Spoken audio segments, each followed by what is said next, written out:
علينا بفضل ورحمة. Mudah-mudahan acara-acara ini merupakan silaturahmi kita sama umat Islam Sumatera Utara dan untuk terima kasih. Billahi taufiq. Assalamualaikum warahmatullahi wabarakatuh.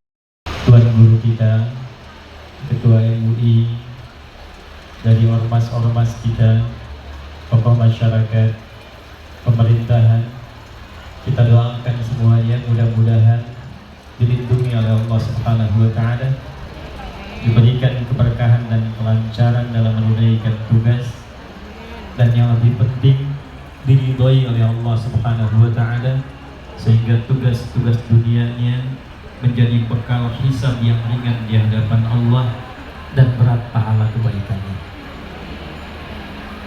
Itu pesan Nabi, dicantumkan dalam hadis riwayat Muslim nomor hadis 1855, diriwayatkan oleh sahabat bernama Auf bin Malik al-Ashja'i. Nabi mengajarkan harus ada hubungan baik antara pemimpin dengan masyarakat. Nabi mengatakan, kama qala Rasulullah sallallahu alaihi wasallam, khiyaru a'immatikum man tuhibbunahum wa yuhibbunakum wa tusalluna alaihim wa yusalluna alaikum. Para pemimpin yang terbaik dan rakyat yang baik itu, man tuhibbunahum wa yuhibbunakum, adalah yang senantiasa menanamkan cinta di antara mereka. Jadi kalau daerahnya ingin berkah, tempatnya ingin berkah, yang harus ditanamkan itu sifat saling mencintai. Rakyatnya cintai pimpinannya, RT-nya, RW-nya, camatnya, wali kotanya, ke atas sampai gubernurnya, sampai ke atasnya lagi pimpinan tertingginya. Tanamkan cinta dari masyarakat, niscaya Allah pun tanamkan cinta dari pemimpinnya pada masyarakat. Bagaimana caranya? Yang pertama, biasakan, kata Nabi, saling mendoakan. Saya biasa kalau di dalam negeri atau di luar negeri, singgah pertama menapak di bumi manapun, itu alhamdulillah yang biasanya kami mohon doa kepada Allah, dimudahkan para pemimpin di wilayah itu dan masyarakatnya diberikan keberkahan. Kalau sudah saling mendoakan, diikat dalam kebaikan, nanti Allah bimbing pemimpinnya memiliki kebijakan yang baik, masyarakatnya merespon dengan nilai-nilai kebaikan. Hadirin sekalian, bila ada yang bertanya, kita akan masuk pada inti pembahasan kita. Apakah ada petunjuk dalam hadis Nabi tentang pertemuan kita di Jumat ini, di siang menjelang Jumat ini? Apakah Nabi pernah mengisyaratkan? Apakah Nabi SAW pernah menunjukkan dalam sabdanya, sehingga pertemuan kita bukan hanya menjadi ngaji bareng, tapi termasuk diikutkan pada sunnah Rasulullah SAW? Kita lacak dalam hadis-hadis yang diriwayatkan oleh para imam-imam hadis. Pertama, ada satu hadis yang banyak dikutip para ulama dan ahli hadis, sehingga viral bukan hanya di satu kitab tapi beragam kitab. Kita ambil satu, Sunan Abu Daud, Abu Daud ini nama aslinya Sulaiman As-Sijistani, dari Sijistan. Hafal banyak sekali hadis dan lisannya itu ringan mengucapkan hadis, lunak sekali. Kalau ditanya ini hadis apa, dijawab bukan hanya matannya, sanadnya, tapi kualitasnya.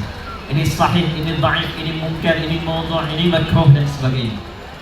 Maka Imam Ibnu Qayyim al-Jauziyah berkomentar, jika ada dulu Nabi Daud mudah melunakkan besi dengan tangannya, maka ini Abu Daud mudah melunakkan hadis dengan lisannya. Beliau menyantumkan hadis ini dalam Sunan Abu Daud nomor hadis 4900. Ada juga yang lain, Imam At-Tirmidzi, nama aslinya Muhammad, tumbuh berkembang di Tirmidzi, dikenal dengan At-Tirmidzi, meriwayatkan hadis ini dalam kitabnya Sunan At-Tirmidzi nomor hadis 1040. Ada lagi Ibnu Hibban, punya kitab namanya Sahih Ibnu Hibban, meriwayatkan hadis ini di nomor hadis 3020. Saya ambil jalur yang sama. Imam Abu Daud menerima dari Muhammad bin Ala. Muhammad bin Ala menerima dari Muawiyah bin Hisham. Muawiyah bin Hisham menerima hadis ini dari Imran bin Anas. Meneruskan kebaikan bagi yang hidup. Dan yang ketiga yang paling penting, memberikan peta jalan kehidupan bagi yang hidup. Bagaimana nanti setelah wafat akan dikenang seperti orang baik yang kita viralkan kebaikannya itu. Maka pelajaran pertama kita turunkan dengan cepat. 1. Udhkuru mahasina mautakum. Kata para ulama, hadis ini yang pertama memberikan pesan dalam kepada kita betapa Allah Subhanahu wa ta'ala saking tingginya memuliakan ciptaannya, saking tingginya mengistimewakan manusia sebagai hambanya yang utama. Maaf, jangankan saat hidup, saat wafat pun dijaga kehormatannya. Jadi hanya dalam Islam yang manusia itu dituntun untuk memuliakan manusia lainnya, jangankan dalam hidup, saat wafatnya pun dijaga. Bisa berikan satu rahasia ya, tapi ini diantara kita saja. Nanti saya akan nyambung ke almarhum. Buka Quran surah 17 di ayat ke-70, paling kanan di pertengahan di Musa. Hanya manusia yang saat diciptakan oleh Allah itu dari awal penciptaannya sampai pemberian misinya, sampai wafat dan kembalinya, dimuliakan, disanjung, diviralkan di kalangan makhluk lainnya. Saya mulai Quran surah ke-17 tadi ayat 70. Walaqad karramna. Ini menunjukkan ayatnya begitu istimewa, begitu penting, kandungannya tak sama dengan ayat biasa. Kalau sudah pakai lam, pakai qad, ditambah pakai na, singkatan dari nahnu, ditujukan ke Allah. Ini menunjukkan informasinya bukan sekedar istimewa, tapi begitu agung, saking agungnya Allah menghadirkan keagungan zatnya untuk menunjukkan keagungan informasi yang disampaikan. Contoh bandingannya Quran surah 54 ayat 17, 22, 32, 40 tentang Quran. Walaqad yassarnal Qur'ana lidzikri fahal min. Saking agungnya Quran, tingginya Quran, itu orang-orang yang mau berinteraksi dengan Al-Quran, ngaji Quran, membaca Quran, menghafal Quran, itu dijamin keutamaannya 4 kali dibandingkan dengan amalan biasa menggunakan lam, qad, dan na' ta'dhimun nafs. Karena itulah Quran tidak diturunkan kecuali malaikat yang istimewa yang membawa, Jibril. Sejak Jibril bawa Quran, naik status jadi Ruhul Amin, Sayyidul Malaikat. Diturunkan pada Nabi Muhammad SAW. Begitu Nabi Muhammad membawa Al-Quran, naik status beliau menjadi Sayyidul Anbiya wal Mursalin. Diturunkan di hari Jumat. Begitu Jumat mendapati turunnya Quran, naik status harinya menjadi Sayyidul Ayyam. Diturunkan di malam hari, saat turunnya malamnya berubah menjadi status Lailatul Qadar, Lailatul Mubarakah. Turun di Mekah, Mekah berubah menjadi tempat yang penuh berkah. Turun di Yathrib, Yathrib berubah jadi Al-Madinah Al-Munawwarah. Siapa saja yang bisa dekat dengan Al-Quran, maka mendapatkan keutamaan serupa dan jaminannya keagungan Allah Subhanahu wa Ta'ala. Lihat yang baik-baik saja. Saya ulang, matanya hanya boleh melihat yang baik-baik. Ketika yang dilihat tidak baik, palingkan. Nah, memalingkan dari yang tidak baik itu yang disebut dengan ghaddul basar. Saking mata ini mulia, Allah melarang mata ini melihat yang tidak baik. Quran minta saling menyayangi. Sekarang yang terjadi saling menyakiti. Buka berita, lihat sekarang baik yang online ataupun yang offline.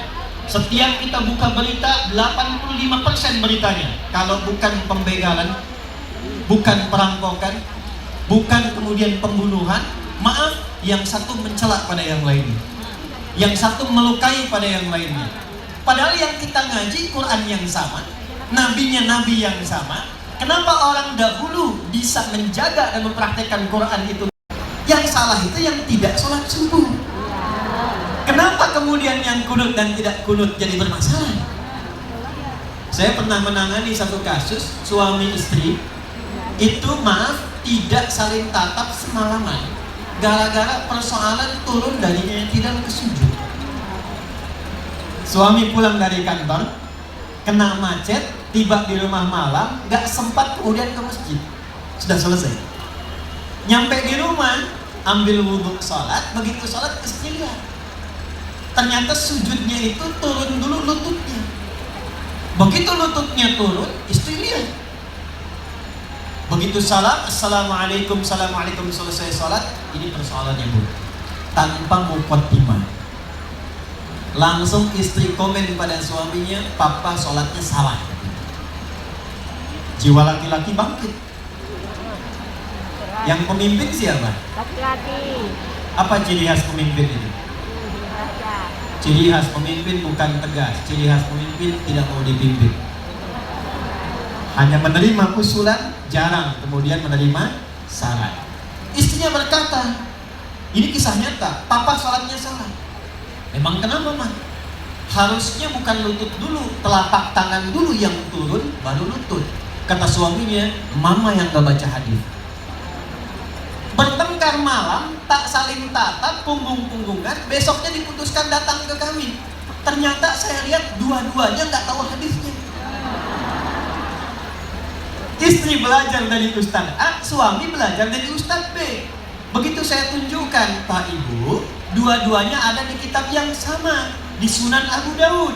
Ini yang pakai lutut duluan, nomor hadis 838 dari Wa'il bin Hujur. Yang pakai telapak tangan cuma beda 2 nomor. Nih kiri atas Abu Hurairah, nomor hadis 840. Wa'il itu masuk Islam duluan dibandingkan Abu Hurairah. Saat Wa'il masuk Islam, nabinya masih segar, ikut perang Badar, ikut perang Uhud. Wa'il lihat Nabi sholat, turunnya pakai lutut karena lututnya nggak bermasalah. Abu Hurairah masuk Islam di tahun ke-7 Hijrah. Nabi usia 60 tahun, 3 tahun sebelum meninggal. Di suasana itu banyak hadis menunjukkan lutut beliau bermasalah. Kadang sholatnya pakai tongkat, kadang nyindir ke tiang-tiang, nyindir ke tiang, karena lututnya bermasalah. Usia 10 lutut bermasalah. Abu Hurairah lihat, kalau lutut bermasalah, Nabi turunnya pakai apa? Ternyata telapak tangannya dulu. Jadi mau pakai lutut, pakai telapak tangan, dua-duanya ada. Nabi menunjukkan untuk kemudahan sujud, bukan karena persoalan tua dan muda saja. Jadi jangan simpulkan juga kalau ada kemudian anak muda sujud pakai telapak tangannya, tua. Jadi kalau anak muda olahraga cedera dia, lututnya masalah, gunakan telapak tangannya. Telapak tangan masalah, gunakan lututnya.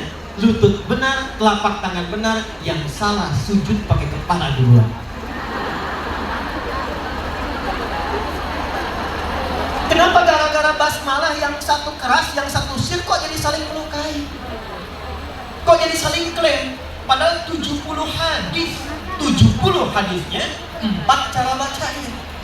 Bisa dijaharkan, Bismillahirrahmanirrahim. Bisa disirkan. Maaf, kalau sudah silent, sir, tidak usah ditempel ke mic. Bismillahirrahmanirrahim. Itu jahar namanya. Sir pelan yang dengar kita. Yang ketiga, bisa tak usah dibaca sama sekali. Alhamdulillahi Rabbil Alamin. Yang keempat, riwayat Abu Hurairah, baca jahar rakaat pertama Bismillahirrahmanirrahim. Rakaat kedua tidak dibaca langsung hamdalah. Alhamdulillahi Rabbil Alamin. Empat-empatnya ada dari Nabi. Diajarkan oleh Nabi pada sahabat. Sahabat mengajarkan, dirangkum oleh 4 imam besar dipilih oleh mereka. Imam Abu Hanifah An-Nu'man wafat tahun 150 Hijrah, memilih langsung baca hamdalah. Imam Malik lahir 93 Hijrah, memilih langsung baca hamdalah. Imam Muhammad bin Idris Asy-Syafi'i lahir 150 Hijrah, saya pilih yang jahar karena ini tidak baca, populerkan yang dibaca supaya diketahui. Imam muridnya Imam Ahmad bin Hanbal lahir 164 Hijrah, hafal 1 juta hadis. Muridnya Imam Asy-Syafi'i memilih yang keempat. Yang ini tidak baca, yang ini baca keras, saya pilih kemudian yang tengah-tengah saya. Kok tiba kemudian? Alhamdulillahi Rabbil Alamin. Muhammadiyah. Bismillahirrahmanirrahim. NU. Padahal zaman Nabi belum ada Muhammadiyah, zaman Nabi belum ada. Yang NU menang, yang Muhammadiyah benar, yang salah yang tidak sholat. Saya 2010 itu tugas di Mekah, menerima jemaah pertama Isya. Qadarullah imamnya Syekh Sudes. Begitu sudah mengatakan istaqimu, takbir Allahu Akbar. Alhamdulillahi Rabbil Alamin. Itu komen jamaah samping saya persis, pertama masih ingat saya, ini imamnya Muhammadiyah ya. Jadi Muhammadiyah cabang Masjidil Haram. Buyut, ingat ayat. Itu cahaya nggak sampai. Di Mesir ada orang soleh, kisah nyata. Begitu beliau meninggal, maaf, anak perempuannya jadi penari. Penari yang terbuka, saya tak perlu sebut. Itu malam satu kali bermimpi bertemu ayahnya. Makam ayahnya sepi katanya. Doa. Ayah tidak mendidik engkau untuk jadi seperti. Maka dia bangun kaget, dia menangis, dia bertobat, dia konsultasi pada seorang ulama. Kekinian dia berubah menjadi perempuan yang sangat soleh. Beliau amalnya sudah banyak.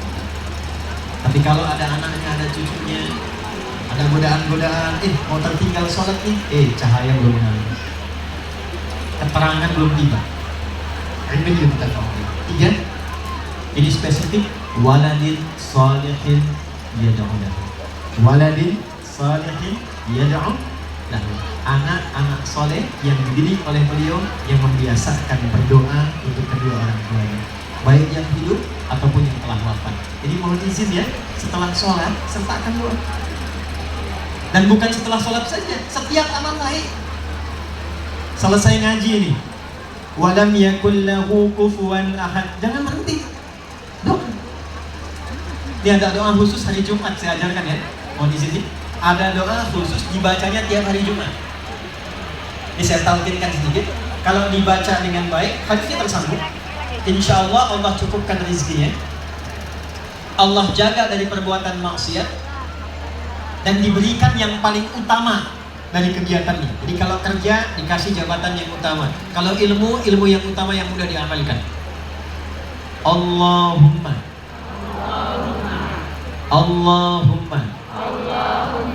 ikfina bihalalika an haramik. Allahumma kfina bihalalika an haramik wa aghnina bita'atika an ma'siyatik wa bifadlika amman siwak. Nah, itu biasakan di hari Jumat ya, dibacanya boleh yang laki-laki itu saat jeda di antara 2 khutbah. Yang perempuan itu semua Jumat tuh afdal. Yang perempuan biasanya Sayyidah Fatimah radhiyallahu taala anha itu punya waktu khusus dan punya asisten untuk melihat kondisi matahari hanya Jumat saja. Ba'da asar menjelang maghrib. Jadi kalau sudah tiba matahari itu mau ke barat, itu asisten Sayyidah Fatimah mengatakan hanal waqt, hanal waqt. Kata Sayyidah Fatimah, hahiya waqtuha, hahiya waqtuha. Waktu mustajab itu dari mulai malam ke pagi, khususnya saatan, waktu sejenak di antara dua khutbah, puncaknya menjelang maghrib. Bacakan 3 bagian itu dan itu bersama. Itu kan? Sama. Yang terakhir, yang ketiga. Saya ulangi, yang terakhir, yang ketiga. Setelah mendapatkan bagian-bagian tadi, istiqamah, pilih satu, siapkan bekal kita untuk beli. Tadi kan sudah banyak beliau Haji Ali Muhammad Ta'ala. Masjid ada, yatim ada, klinik ada, Susah, banyak di rumah. Nah setelah paham yang banyak tadi, oleh kita keluarkan satu untuk kita. Yang cocok apa? Tidak harus diikuti banyak. Yang cocok apa? Apa dasar hadisnya? Singkat, hadisnya sahih. Nabi duduk dengan sahabat lalu menyampaikan, nanti di hari kiamat di antara kalian ada yang dipanggil oleh pintu-pintu surga. Kata Nabi, ada yang dipanggil dari pintu Ar-Rayyan. Ya, maka nada munadin, penjaga pintu Ar-Rayyan manggil, aina shaimun, aina shaimun. Mana yang biasa di dunianya puasa, mana yang biasa puasa. Maka nanti refleks amalan puasa itu menggerakkan tubuh bangkit. Gak bisa antum asal bangun, saya tidak. Karena mulut dikunci. Al-yawma nakhtimu ala wa tukallimuna aydihim wa tashhadu arjuluhum. Itu yang menggerakkan tubuh bangun, itu amal kita. Kalau tidak biasa puasa, tidak bisa bangun. Tapi kalau biasa puasa, amalan puasa yang mendorong tubuhnya bangkit, langsung dia pergi ke tempat itu. Fa idza dakhaluhu ughliqa. Kalau masuk semua, tutup langsung. Gak bisa ngintip. Itu pintunya Ar-Rayyan yang biasa puasa. Ada pintu namanya Babut Tahajjud. Memang tidak rajin puasa, tapi dia tunggangi satu amalan, saya pengen tahajud. Maka nanti dipanggil lewat pintu namanya pintu tahajud, Babut Tahajjud. Ada pintu namanya Babus Shadaqah. Pilih 8 amalan pokok, pilih salah satu, tunggangi itu sebelum kita pulang menghadap Allah Subhanahu wa taala. Itu rumusnya. Abu Bakar tanya, "Ya Rasulullah, apakah ada nanti di surga yang dipanggil oleh semua pintu itu?" Jadi begitu dihisab, itu baru hisab dimulai, pintu semua manggil. Mana fulan, mana fulan, mana fulan, bukan umum lagi. Ya. Mana si fulan, semua pintu manggil. Kata Nabi, ya akan ada, dan aku berharap engkau termasuk bagian dari orang yang dipanggil semua pintu surga. Saya mau tanya sebentar sebelum menutup. Kalau Nabi mendoakan itu pasti tidak? Dijabah tidak? Perhatikan Abu Bakar As-Siddiq, sekalipun sudah mendapat doa Nabi, beliau tidak berhenti dengan senyuman. Alhamdulillah, kabul. Tidak. Apa yang dilakukan beliau? Besoknya Nabi keliling, Nabi kumpulkan sahabat, Nabi tanya, siapa hari ini yang sudah jamaah? Semua angkat tangan. Jadi semua sahabat Nabi itu yang sangat baik, amalnya banyak, dekat dengan Nabi, di dunia hidup dengan Nabi, melihat Nabi, beramal membersamai Nabi, di alam kuburnya jaminan bagus, di akhirat surganya tinggi, itu masih jamaah ke masjid. Ada orang, bukan di sini ya, bukan sahabat Nabi, belum jelas amalannya, tidak membersamai Nabi di dunia, terancam dengan alam kuburnya, surga belum jelas. Rumah dekat masjid, speaker masjid menghadap ke rumahnya, masih belum tergerak untuk ke masjid. Tapi kalau ditanya cita-citanya surga Firdaus bersama Nabi. Siapa yang sudah jamaah hari ini? Semua kata. Nabi naikkan levelnya. Maaf, siapa yang sudah jenguk orang sakit hari ini? Sebagian turun, yang sebagian angkat. Di antara yang angkat, Abu Bakar. Siapa yang sudah mengantarkan jenazah hari ini? Sebagian turun lagi, Abu Bakar angkat. Siapa yang menyolatkan jenazah hari ini? Sebagian turun lagi, Abu Bakar angkat. Siapa yang infak hari ini? Sebagian turun, Abu Bakar angkat. Yang dirupanya begitu mendapatkan konfirmasi di lisan Nabi yang mulia, ada orang dipanggil dari semua pintu surga itu, beliau keluarkan kurikulum amalnya jadi catatan. Setiap hari keliling untuk mengamalkan catatan itu. Memakan dipeganglah tangan beliau oleh Nabi SAW, dikatakan, "Hadza